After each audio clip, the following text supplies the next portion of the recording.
sobre Murga Joven, Carnaval de las Promesas y Carnaval Mayor. Como hace 10 años, un programa único. Momo Crónicas. Seguinos en Facebook, Instagram y YouTube. Somos Momo Crónicas.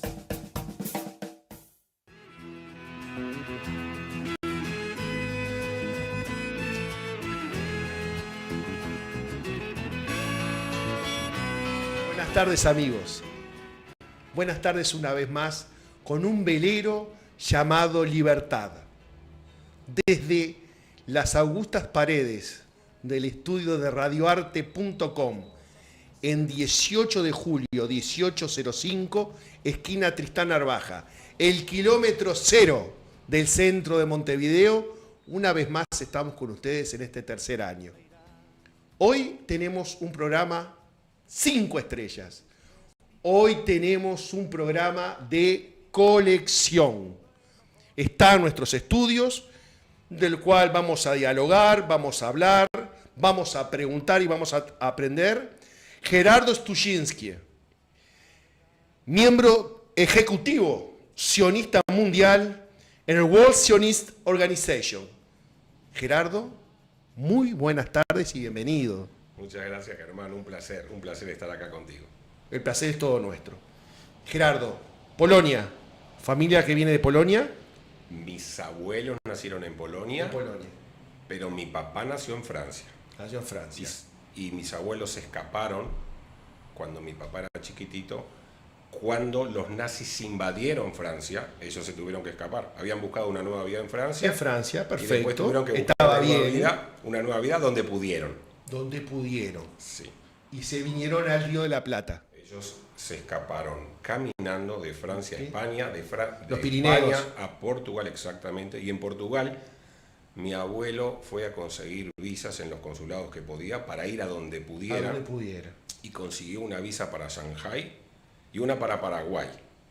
Así que ellos tomaron el barco, eligieron Paraguay, no porque supieran dónde quedaba, y vinieron hacia Paraguay. Bajaron en Uruguay, en el puerto, y acá una señora, una anciana, les dijo que era un buen país para los judíos. Mirá. Y se quedaron.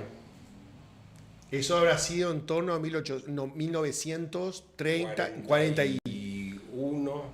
41, 42. Sí.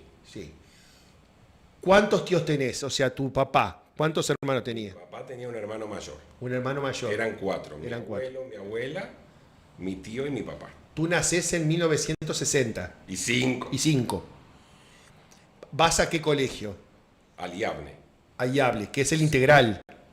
Es otro colegio judío más pequeño. O sea que vos ingresás, aparte de tu familia, formalmente desde chiquito al mundo judío. Sí. Aparte de tu familia. Sí. Mi familia no era una familia religiosa. No era religiosa. Pero se consideraban judíos y me brindaron una educación judía. En la escuela y el colegio. Y en el liceo. Después en la facultad habrá sido acá enfrente. La facultad acá enfrente. Pero no dejaste los ambientes judíos. En mi caso personal no los dejé. ¿A qué sector de la colectividad judía tú ingresaste? En el sentido que tú ya de mayor razonás, de mayor ya tenés más disposición por un lado que por el otro. ¿A cuál en específico? Hay muchas instituciones. Yo me vinculé a la comunidad israelita del Uruguay y desde muy joven fui uno de los dirigentes más jóvenes. Incluso aún estoy vinculado a la comunidad israelita del Uruguay. Después de 40 años sigo integrando la directiva. Sí, pero además en lo que quiere decir tu participación en el mundo sionista, en la organización sionista que tú perteneces. Sí. Esa es otra institución. Es otra institución. También fui dirigente de la Organización Sionista del Uruguay. Sí. Fui presidente en 2 periodos no consecutivos. En ese momento me vinculé con la Organización Sionista Mundial. ¿Sí? ¿Te vinculaste vos o tu organización? No, la organización está vinculada. Está vinculada, es como una filial. Como una filial. Yo me vinculé personalmente con la Organización Sionista Mundial y me nombraron en el año, no me acuerdo, 2007. Sí. No me acuerdo, me nombraron como representante de América Latina en el Ejecutivo Sionista Mundial. Y desde ese entonces sigo vinculado. Yo leí el libro Éxodo. Sí. Y después vi la película también, como todo. El otro día la vi de vuelta. Ari es el protagonista, no sé si te acordás. No. Sí, el protagonista de mi hijo se llama Ari. Mirá. En la previa, Leo Nuris hace un desarrollo sobre el sionismo. Sí. Y dice, 2 reglones te pongo nada más, y vos seguís, que el sionismo comenzó a gestarse en Rusia durante los pogroms del zar, Sí, bueno. con la secta de los amigos de Sion. Como que eso era la previa de lo que después fue el sionismo. Yo te Adelante. voy a contar otra historia. En 1897, Teodoro Herzl... Herzl sí fundó el Banco de la... Claro, Teodoro Herzl era un periodista de un diario de Viena y fue a cubrir en Francia el famoso llamado caso Dreyfus. Dreyfus era un militar francés que fue acusado de alta traición a la patria. Y Herzl, como periodista, cubrió el caso que, para sintetizártelo mucho, Dreyfus era inocente, no había traicionado a la patria, pero más allá de eso, que es anecdótico, las masas en las calles gritaban muerte a los judíos. O sea, si hubiera habido un militar judío que hubiera traicionado, hubiera hecho traición a la patria, eso no debería significar que las masas quisieran asesinar a todos los judíos, no al traidor. El traidor resulta que no era tal, pero Herzl empezó a reflexionar sobre el problema judío y la necesidad de crear un Estado judío para que haya un hogar nacional para el pueblo judío, porque en todos los demás países eran maltratados. Por eso tiene que ver los pogroms en Rusia, sí. Pero en toda Europa eran muy maltratados, perseguidos. Y bueno, el zar en decadencia ya, con una manera de gobernar muy vieja, muy antigua y muy ineficiente, guerras por todos lados, comienza a echarle la culpa de todos los males a los judíos. Los pogroms los llevan adelante los cosacos. Los cosacos. Pero en la Stadt. Claro, en esa época se escriben los protocolos de los sabios de Sion. La policía secreta, la policía del zar, sí. Escribe un libro nefasto, que es uno de los orígenes del antisemitismo. Es ese libro porque tanto Hitler como en los países árabes, como las organizaciones más extremistas, dan por cierto lo que dice un libro, que es un reverendo disparate, que cualquiera que lo lea con criterio se da cuenta de que eso es una falsedad. Es una manera de decir, es una manera de justificar el odio hacia los judíos, porque el libro explica un plan maquiavélico, sí, para dominar el mundo. Para dominar el mundo, que eso me hace acordar a Pinky Cerebro. Porque, bueno. Claro, una caricatura. Eso de juntarse y confabular para dominar el mundo es absolutamente ridículo. Si no fuera trágico, daría para reírse. Sí. No sé, a mí la parte mía del mundo cuando lo dominemos todavía no me dijeron cuál es. Sí, y cómo son los orígenes del sionismo. Ya lo dijo. Herzl, en ese caso, sí. Cuando estuvo de periodista, se dio cuenta de la necesidad de crear un Estado judío para... Estamos hablando de 1897. Herzl crea la Organización Sionista Mundial con el objetivo de crear un Estado judío. En Palestina. Se discutió ¿Dónde? Porque Herzl vio la necesidad de que los judíos debían tener un hogar nacional para que no fueran perseguidos. Y en el sucesivos congresos sionistas, en los primeros, hubo quien propuso otros lugares, como Uganda o como Argentina. El asunto que en otros lugares no existía un vínculo entre el pueblo judío, supongo. Claro, entre el pueblo judío y esa tierra no existía vínculo. En cambio, el vínculo entre el pueblo de Israel y la tierra de Israel está en la propia Biblia. No te la voy a explicar, aunque debería explicarla, porque resulta que sobre todo hay debate, no hay nada que sea pacíficamente aceptado hoy en día. Entonces, una de las primeras metas que se fijan es ir a Palestina. A Palestina. ¿Y mucha gente puede ser que fue caminando? El asunto es así. Sí, fueron por todos los medios. De todas maneras, el movimiento sionista en sus inicios no era un movimiento tan popular entre los judíos, porque la posibilidad de éxito era muy lejana. Mark Twain, te quiero contar esto porque Chico, adelante.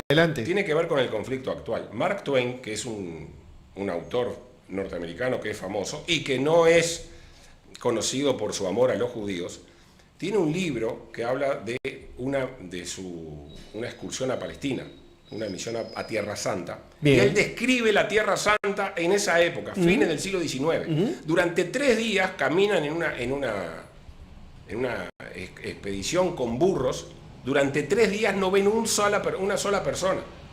Cuando la gente, porque no había nadie. No había nadie. Era un desierto que no había nadie. Cuando ahora reclaman que la tierra era Palestina, no estaba habitada la tierra. Había grupúsculos árabes y grupúsculos judíos. Tanto unos como otros eran una población muy menor desde el punto bajo de vista un dominio cuantitativo. extranjero. En aquel entonces, en la época de Herzl, era el Imperio Turco Otomano. Palestina, que fue el nombre que los romanos le dieron a la provincia que era Israel. Palestina es un nombre con el cual los romanos castigaron al reino de Israel porque lo dominaron. Entonces, ¿qué te estaba diciendo? Sí, de la excursión con burros que no habían encontrado poca gente, vamos a decir. No había gente porque, claro, ya me acordé lo que te iba a decir. Era la última y olvidada provincia de un imperio turco-otomano enorme, en el cual nadie se fijaba, le prestaba atención a lo que se llamaba Palestina. Sí. Luego, después de la Segunda Guerra Mundial, los ganadores se dividieron las tierras. Sí. Y eso pasó a manos del Imperio Británico. Y ahí se puede decir que empieza la historia moderna, porque la creación de Israel y la partición de Palestina se produce bajo el Imperio Británico, mientras Palestina estaba bajo el mandato británico. Bueno, un poquitito para atrás. Sí. Hitler asume el gobierno en Alemania. Sí. Primeras leyes.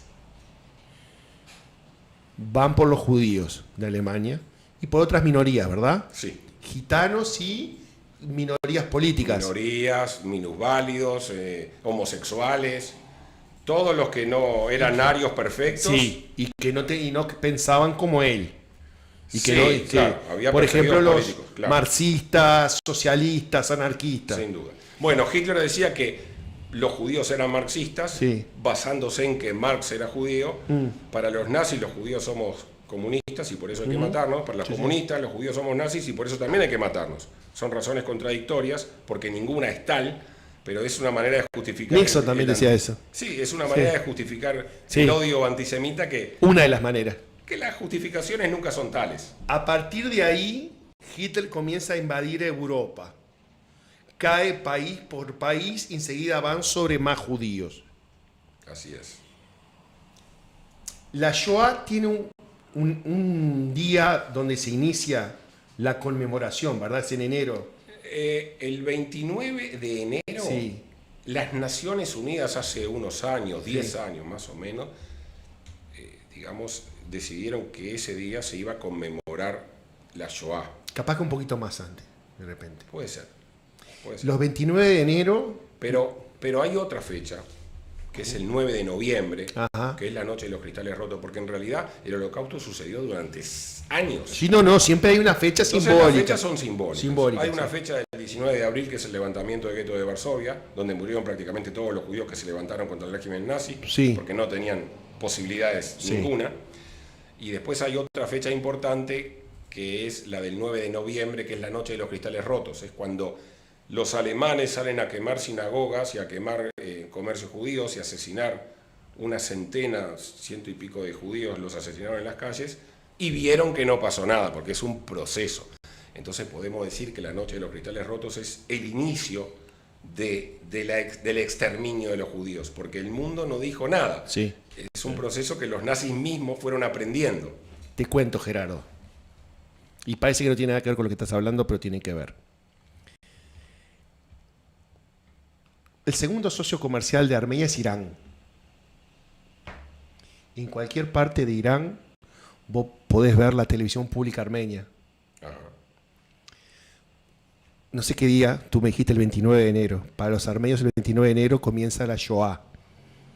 Y siempre... ¿La Shoah o el genocidio armenio? No, la Shoah. Sí. Y generalmente en Armenia, con tu segundo socio comercial que ve todo lo que vos pones en tu televisión, generalmente un miembro del gobierno destacado y el rabino de Yerevan conmemoran el asesinato y el exterminio sistemático de 6 millones de judíos.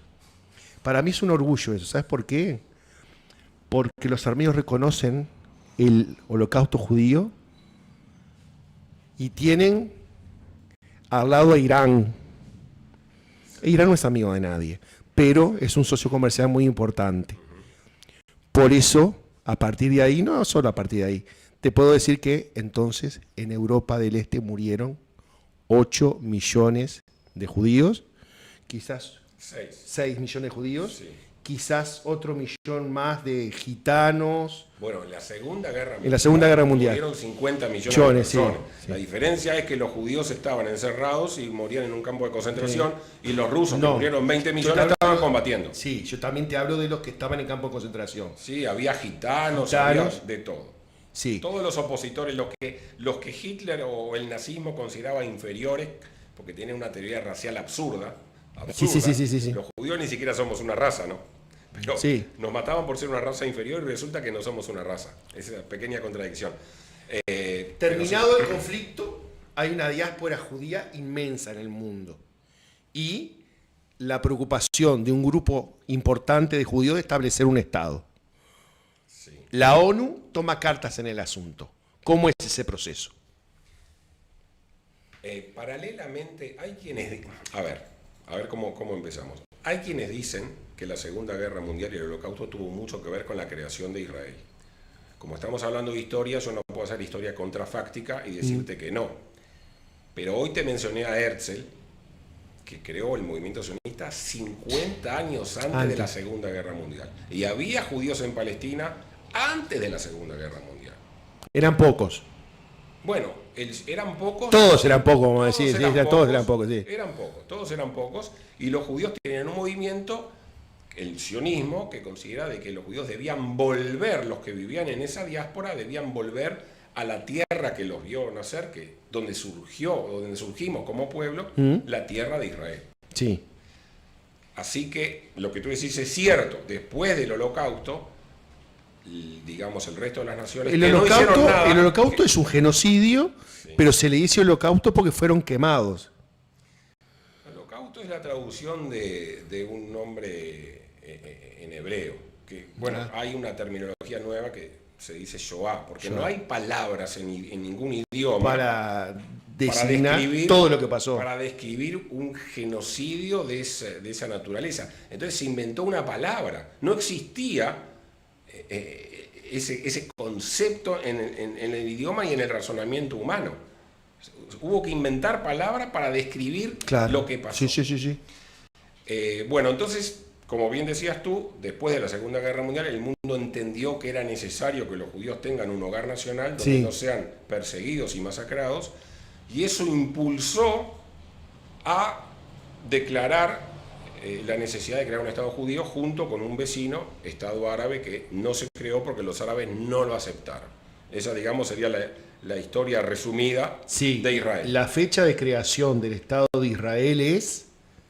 El 14 de mayo de 1948 se declaró la independencia, pero la partición de Palestina es del 29 de noviembre de 1947, que es una historia linda, no sé cómo andamos de tiempo, pero Uruguay es protagonista principal de la partición de Palestina, porque Rodríguez Fabregat, que era el representante había una comisión de 11 miembros, había uno de Guatemala, el de Uruguay, el de Perú, otros países, pero la actuación del uruguayo Rodríguez Fabregat fue fundamental porque él trabajó mucho, es una historia larga, se reunió con todos los movimientos, con los judíos, con los árabes, con los movimientos clandestinos, e impulsó la propuesta de crear 2 estados para 2 pueblos en ese pequeño territorio, porque no nos va pequeño. Muy pequeño, no nos va a dar el tiempo ahora de explicar que cuando hablábamos de Palestina, el territorio de la provincia de Palestina del Imperio Turco Otomano es lo que hoy es los territorios palestinos, más Israel, más todo Jordania. Transjordania, que fue dado por Churchill a Abdala, el abuelo del Abdala actual, el rey Abdala de Jordania, Jordania ocupa las 2/3 partes de esa de Palestina, y eso se creó un estado que hoy se llama Jordania, cuya población, el 80%, son palestinos. Pero fue entregada a una minoría, que es la tribu hashemita, a la cual pertenecía Abdala. Entonces, para ir más rápido en la historia, cuando se parte Palestina, lo que se parte es la tercera parte restante. Esa tercera parte se divide en dos. Un estado para los judíos y un estado para los árabes, que ya tienen 23 estados y además Jordania.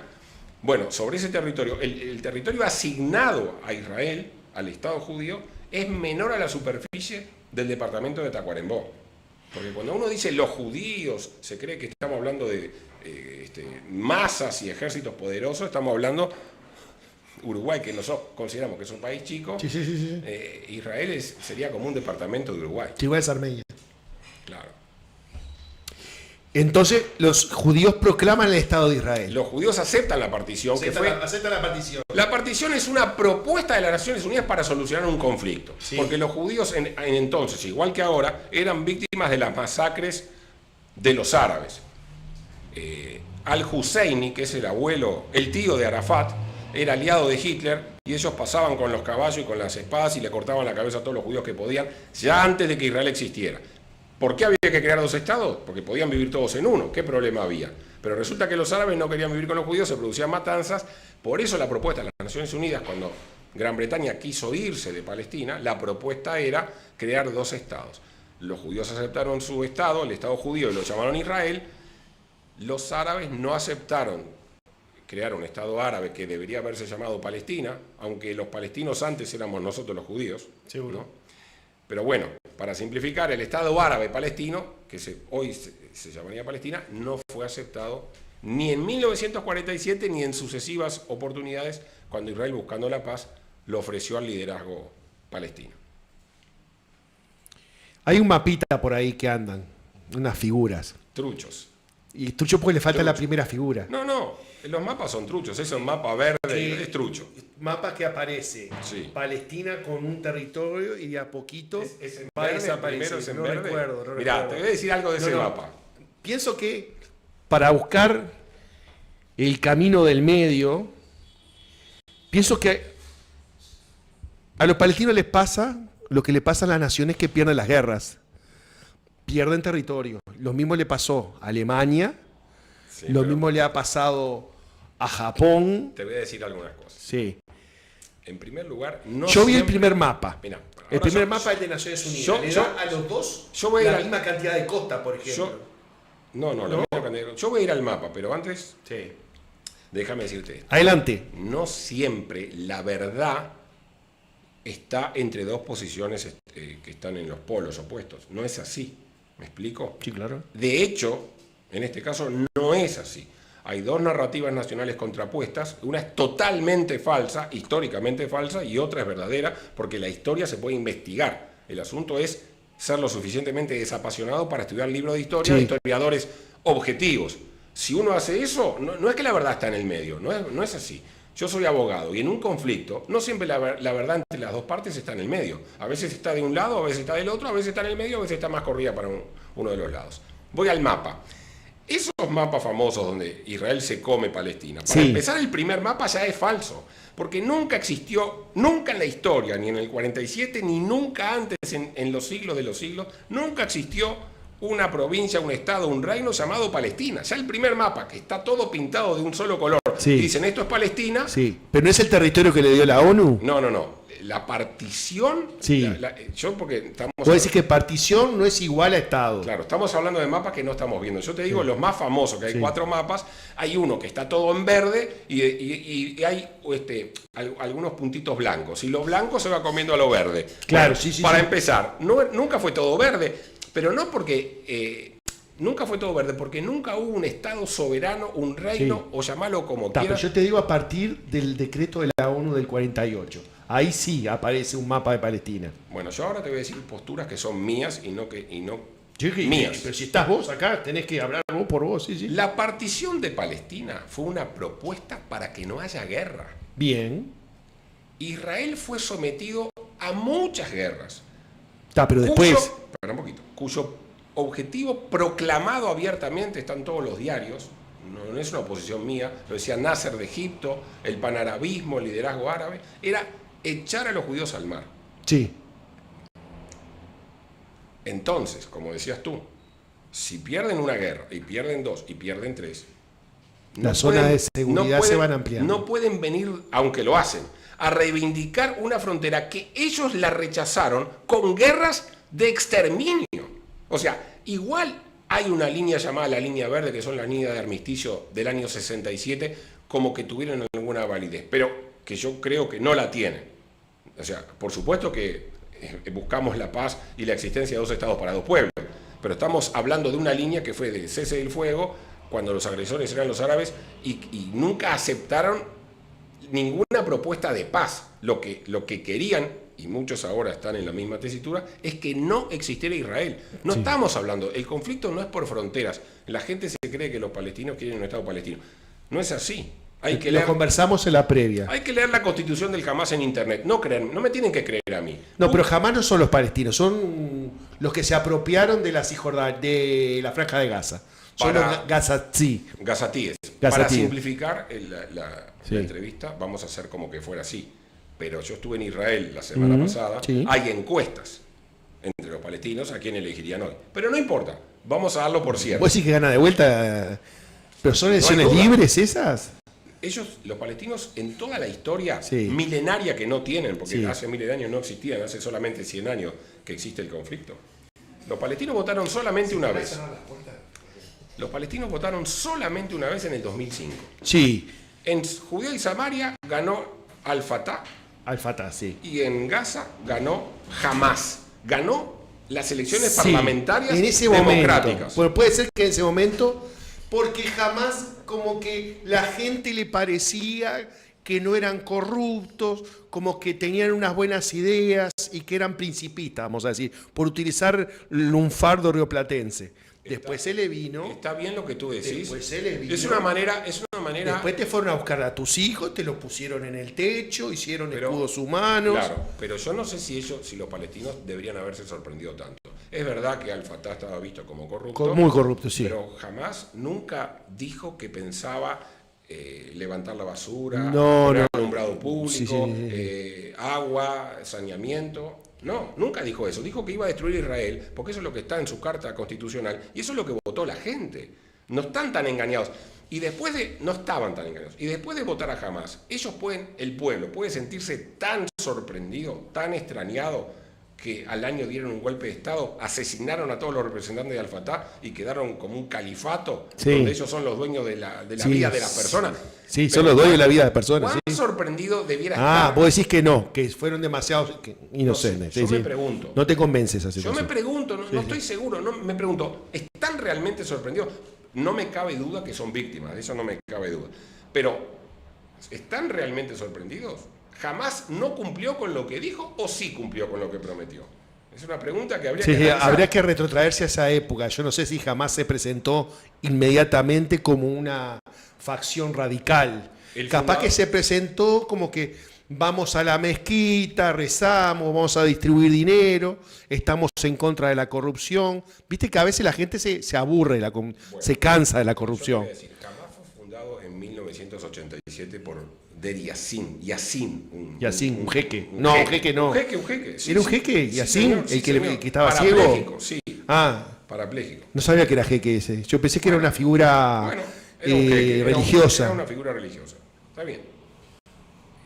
Ellos escribieron sus intenciones. Sí. Hamas es cercana, una rama de los hermanos musulmanes. Todo está en internet, hay que buscarlo, no me crean a mí, hay que buscarlo y fijarse cuáles son sus intenciones. Sube un partido político en la Franja de Gaza que en lugar de convertirla en una Singapur, que tiene unas playas espectaculares, que tiene shopping y hoteles 5 estrellas, porque el campo de refugiados que dicen la media de prensa, hay que ir a Gaza antes de ahora, ¿no? Y ver lo que era. Entonces, la opción del pueblo cuando pudo votar era o votamos a alguien que busque el desarrollo económico, la salud, la educación para nuestros hijos, o estos locos que lo único que quieren es matar a los judíos. Y ellos eligieron a que quieren matar a los judíos y ahora están horribles porque fue su elección. Pará. Bueno, ahí ya hablamos de los comienzos del Estado israelí y las primeras guerras.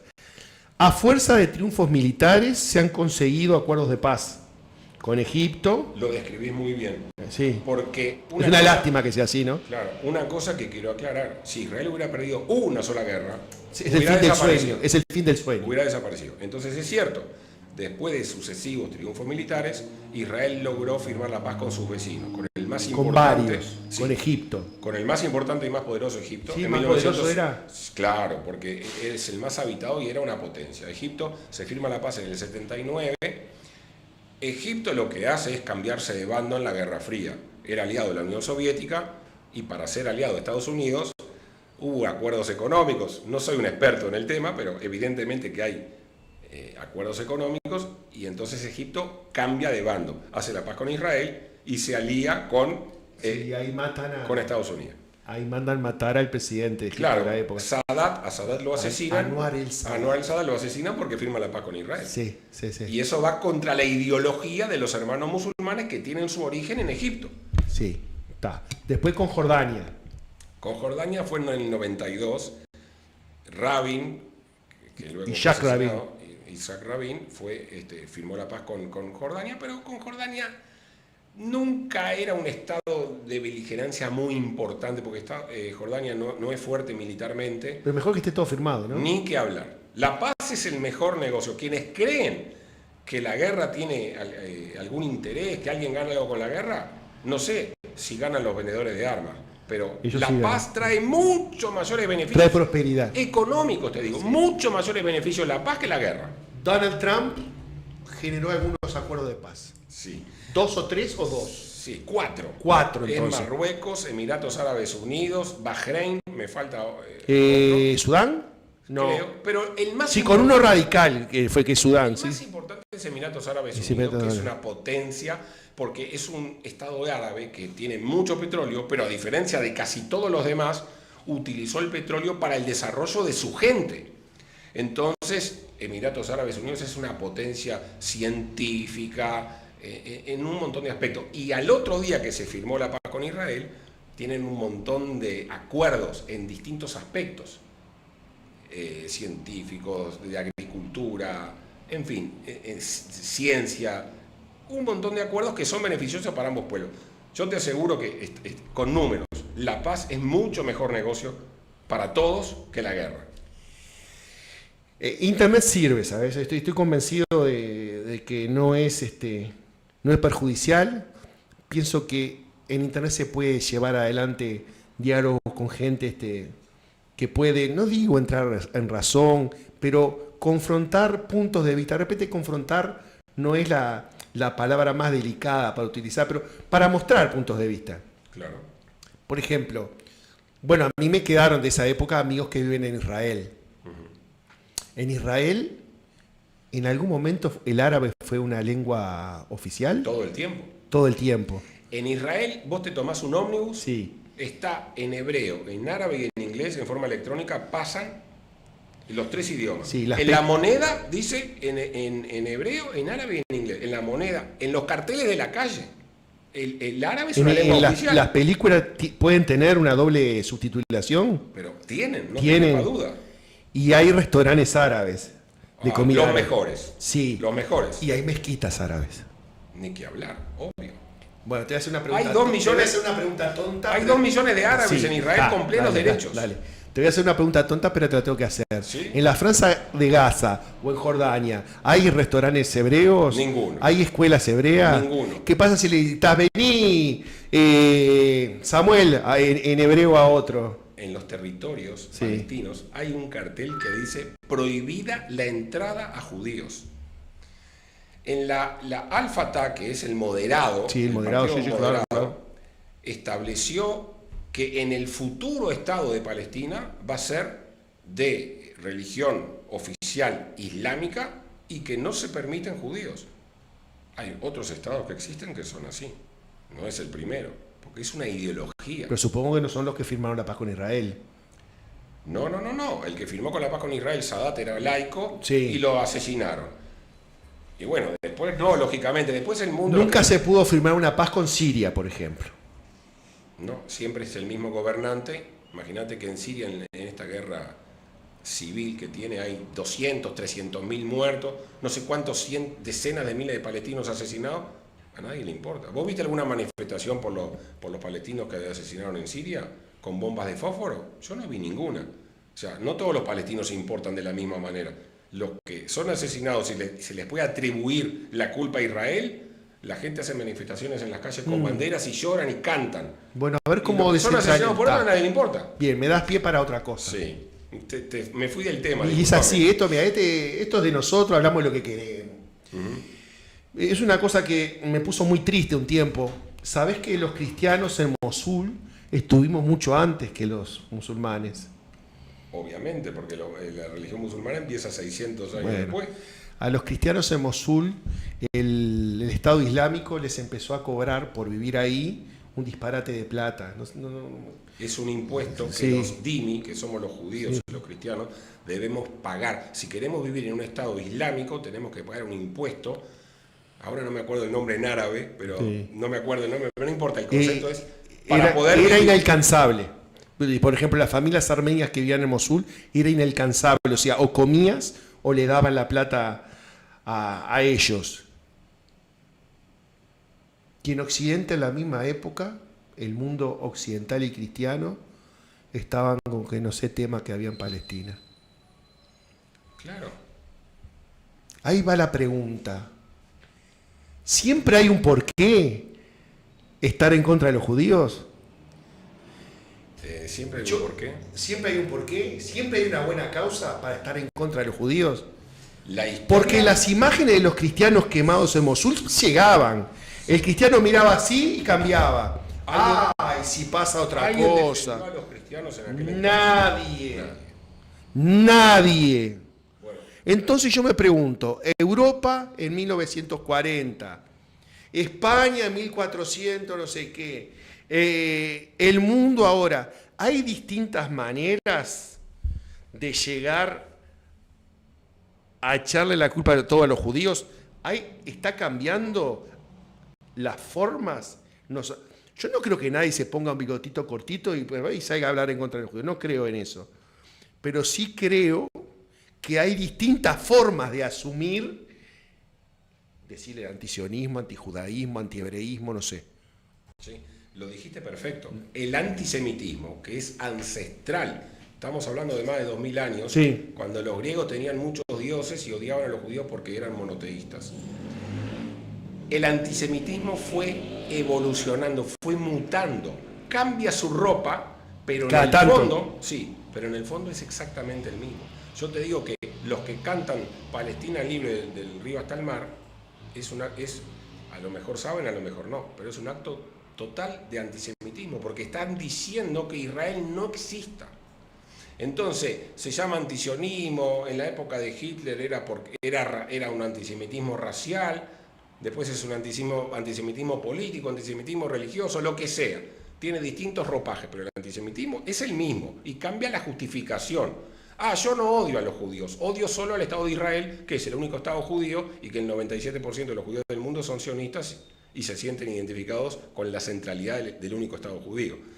Es una manera, es semántica. Algunos se lo pueden creer, algunos pueden creer que cuando manifiestan en favor de Palestina libre, que quieren que desaparezca Israel, están haciendo algo por los palestinos, pero como yo te decía, esa misma gente, los mismos manifestantes, alguna vez salieron a manifestar cuando en Jordania mataron 25.000 palestinos en septiembre negro. No, es que eso no se... ¿Y sabes otra cosa que no se sabe? Que Egipto no deja pasar a los palestinos a Egipto. ¿Por qué no lo deja pasar? Si Egipto dejara... Vos tenés que dejarlos pasar a Israel y los países árabes no lo dejan pasar. Si Egipto tiene más de 80 millones de habitantes y es lindero con la Franja de Gaza. Si dejara pasar solamente algunos, cuando Israel bombardea las instalaciones militares del Hamas, está rodeado por civiles porque son escudos humanos del Hamas, Israel le pide a los palestinos que evacúen. Y entonces las Naciones Unidas y las naciones del mundo se quejan que los palestinos no tienen a dónde ir. Es verdad, no tienen a dónde ir, porque van hacia el sur de Gaza y no tienen a dónde ir. Pero Egipto tiene un muro y no les abre la puerta. ¿Por qué no les abre la puerta? Bueno, porque quiere que se arregle, porque quiere que Israel mantenga su problema. Mientras Israel tenga el problema de los palestinos, es un Estado que está en cuestión.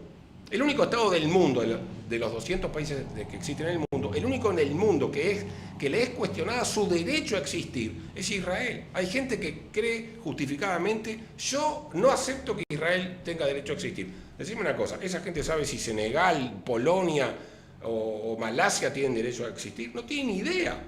Existe Nicaragua, existe Senegal y chau. ¿Qué quiere decir? En Israel no, hay otros criterios. Voy a pensar si yo estoy de acuerdo con que exista o no. ¿Me explico? Hemos hecho una gran previa. ¿Qué fue, en una apretada síntesis, porque vos sabés, por lo que veo haces una síntesis espectacular, el atentado terrorista que sufrió Israel? ¿Cómo formó? ¿El del 7 de octubre? Sí, el del 7 de octubre. Cortaron la cerca y es bastante más complicado porque había satélites y ópticos y sensores y un montón de tecnología que de alguna misteriosa manera que yo todavía no la entiendo porque en Israel tampoco se sabe. Los palestinos derrumbaron la cerca y entraron más de 3.000 palestinos. Es un numerito, 3.000. Es un numerito y me gustaría hacer, pensar sobre el concepto de civiles, porque los 3.000 palestinos que armados invadieron Israel, los kibbutz del sur de Israel y los poblados, eran civiles, eran del Hamas. Cuando dicen las víctimas son civiles, y bueno, hay filmaciones, si a alguien le importa, me gustaría que mirara las filmaciones y que me dijera si las personas que invadieron Israel eran civiles o eran militantes o militares, milicianos, o terroristas o como los quieras llamar, porque no tienen un uniforme. Bueno, invadieron en forma premeditada y con planos, habían de las poblaciones cercanas en el sur, un festival de música electrónica porque eso fue a las 6 y pico de la mañana de un sábado. Sí, música electrónica, y temprano esa hora. Claro, y entonces yo estuve ahora en ese mismo lugar donde fue la masacre. Bueno, los terroristas entraron, dispararon, asesinaron, hicieron cosas espantosas que están todas filmadas, secuestraron, mutilaron, violaron, quemaron bebés delante de sus padres, hicieron cosas que... Dígala, porque no hay que agotarse de escuchar eso. Bueno, decían que los soldados nazis cuando tenían que exterminar judíos llegaban a su casa de noche y se emborrachaban porque no soportaban lo que habían hecho. Esto lo hicieron todo fresco. Creo que en algunos cuerpos de terroristas asesinados encontraron una droga, que ahora no me voy a acordar el nombre, sí, que les permitía no dormir y estar sobreexcitados, porque el grado de crueldad es increíble que en el siglo XXI asistamos a esos espectáculos de una crueldad que es increíble, inusitada. No se puede creer las cosas que son capaces de hacer. El odio, o sea, están totalmente fuera de sí, porque primero que saben que es una misión suicida. La mayoría fueron muertos después de hacer esas cosas. Querían ensuciar a las mujeres judías, por eso las violaban. Las mataban y algunos las mataban y las violaban después. Otros las violaban antes. Le cortaron a una víctima, le cortaron un seno y se lo pasaban entre ellos. Está filmado por ellos, porque ellos tenían esas cámaras GoPro, tenían las cámaras. Claro, sí. Está todo filmado por ellos, porque ellos se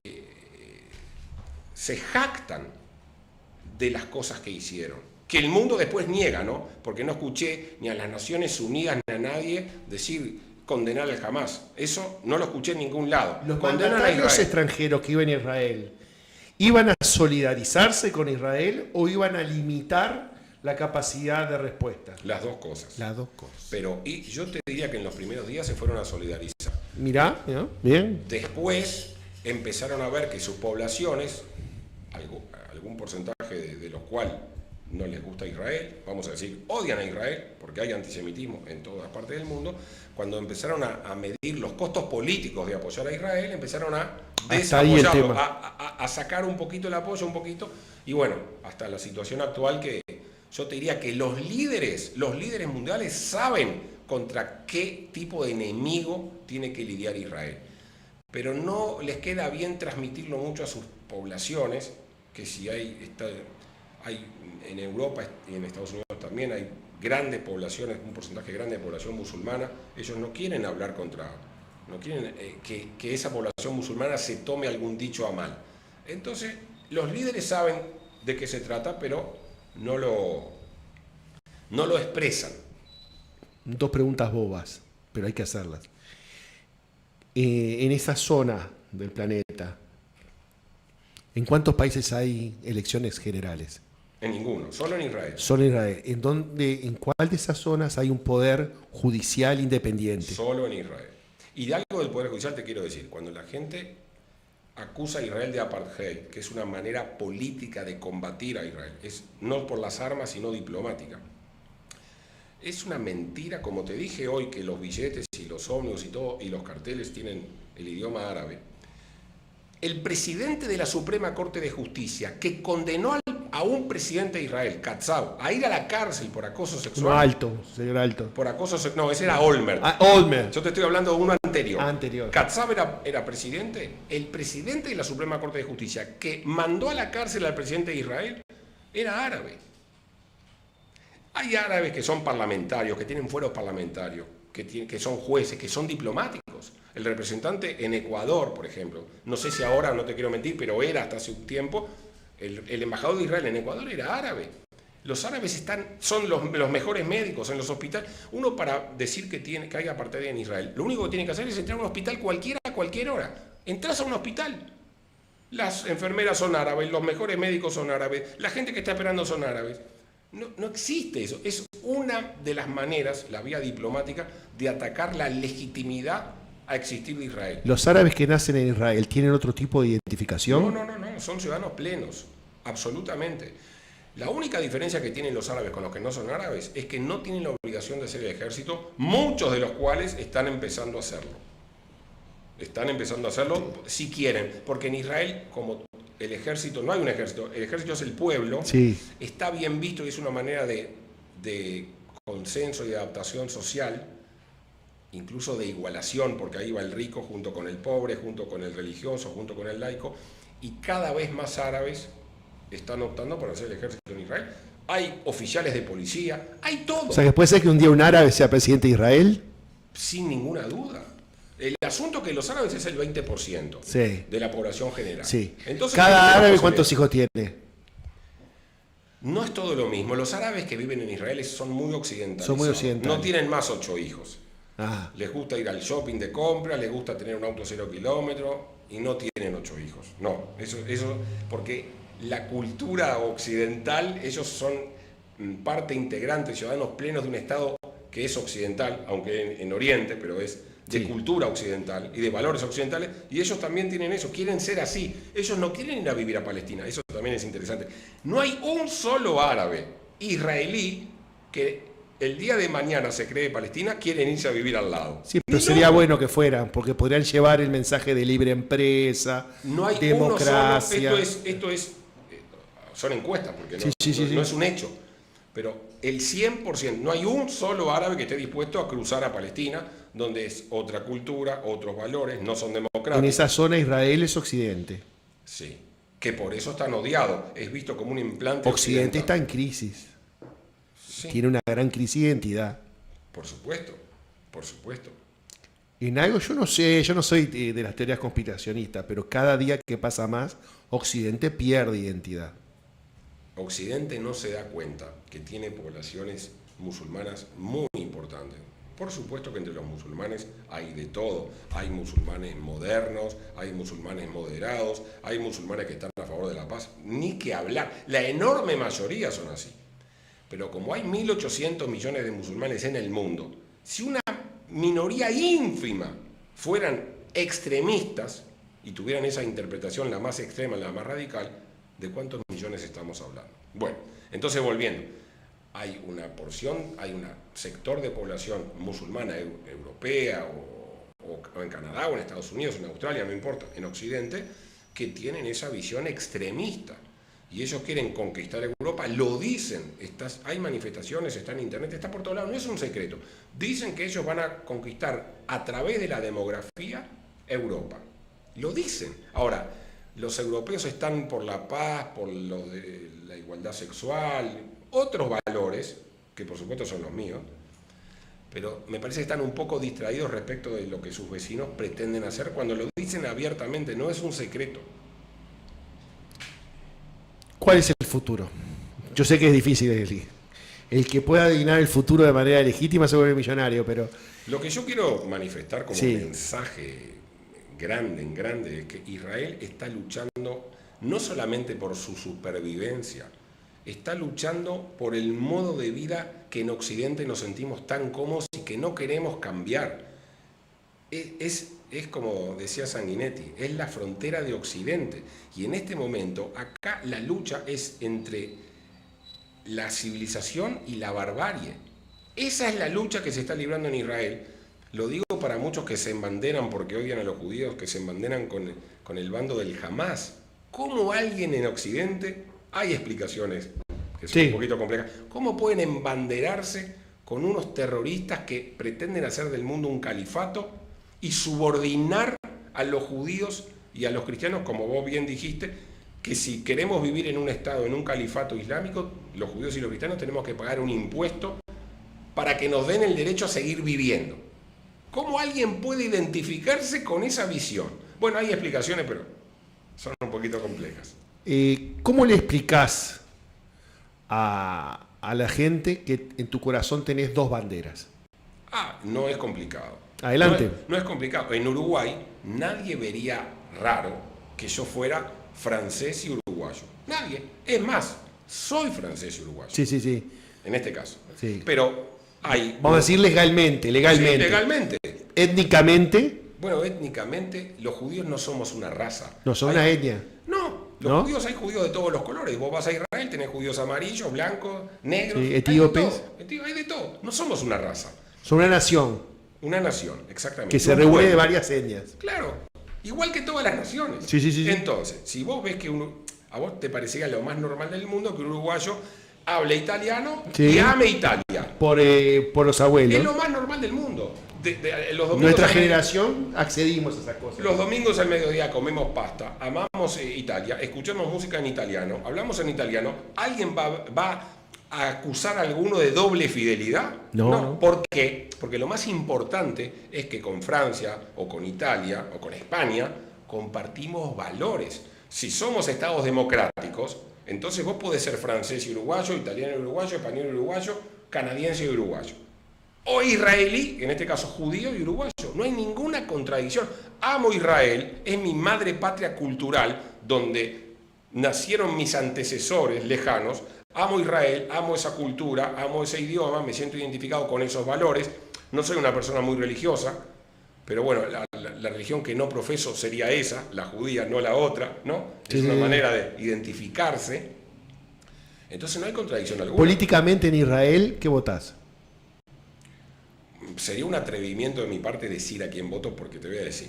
Yo tengo mis preferencias. Sí, primero, claro, está muy polarizada la sociedad. Sí. Como en todos lados.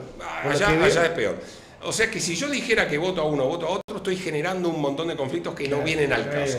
Pero te diría que no soy religioso, hay partidos religiosos que no voto, hay partidos árabes que no voto, así que voto los partidos que son de concepción, votaría, no voto yo, no soy ciudadano. No soy ciudadano. No. Yo soy uruguayo y amo Israel, nada más. No tengo la ciudadanía israelí. ¿Votaría un partido? Pero si estás en Israel, va a algún meeting. Bueno, a mí me gusta mucho, yo voy a todos. Voy a los de uno, voy a los de otro, porque es una experiencia. Claro.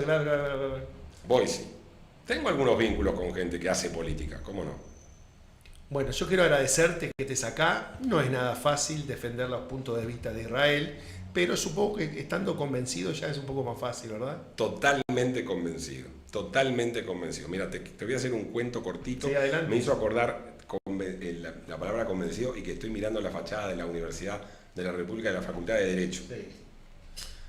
Yo estudiaba Derecho, en la materia técnica forense éramos pocos, porque las clases eran multitudinarias, pero en esa técnica éramos pocos, éramos 10, 12. Y yo fui a hacer una manifestación enfrente a la Embajada de la Unión Soviética, cuando vino Shevardnadze, que era canciller de la Unión Soviética, a favor de la liberación de los judíos soviéticos. Y bueno, salía en la tele como en un cartel, qué sé yo. Entonces al otro día mis compañeros me dicen... ¿Qué quiso llevarse? ¿Se puso a conversar con ustedes? Sí, cruzó enfrente y se puso a conversar con nosotros. Y algunos los invitó, pero yo tenía 19 años y yo no fui a la Unión Soviética, pero otros dirigentes de la colectividad fueron.